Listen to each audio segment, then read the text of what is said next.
ফেসবুকে ঘোষণা দিয়ে শেখ হাসিনার ভাগ্নে ও বরিশাল সিটি কর্পোরেশনের সাবেক মেয়র শেরনিয়াবাদ সাদিক আবদুল্লাহর নগরীর কালীবাড়ি রোডের বাসভবনে হামলা চালিয়ে ভাঙচুর করেছে বিক্ষুব্ধ ছাত্র জনতা। বরিশালের শেরনিয়াবাদ ও আমির হোসেন আমুর বাসভবন এখন ধ্বংসস্তূপ। বুধবার গভীর রাতে ছাত্র জনতা শেরনিয়াবাদ ভবন ও আমুর বাড়িতে হামলা চালিয়ে এবং ভাঙচুরের পাশাপাশি বাড়ির ভেতরে আগুন ধরিয়ে দেয়। বুধবার রাত 12:50 দিকে বিক্ষুব্ধরা বাড়ির দেয়াল ভেঙে বুলডোজার প্রবেশ করানোর চেষ্টা করে।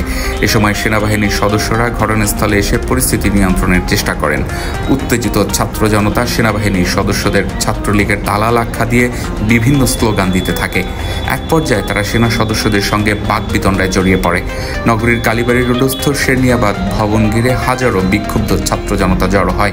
ফেসবুকে আগেই এই হামলার ঘোষণা দেওয়া হয়েছিল। রাত 12:50 দিকে বিক্ষুব্ধরা বাড়ির দেয়াল ভেঙে বুলডোজার প্রবেশ করানোর চেষ্টা করলে সেনাবাহিনীর সদস্যরা বাধা দেয়। গত বছরের 5ই আগস্ট উত্তেজিত ছাত্র জনতা এই ভবনে আগুন ধরিয়ে দেয়। তখন ভবনের ভেতরে আটকে পড়ে বরিশাল সিটি কর্পোরেশনের প্যানেল মেয়র সহ 3 জন নিহত হন।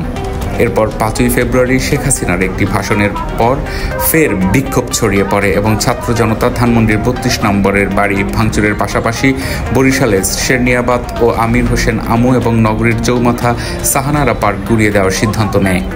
এই ঘটনার পর বরিশালে থমথমে পরিস্থিতি বিরাজ করছে।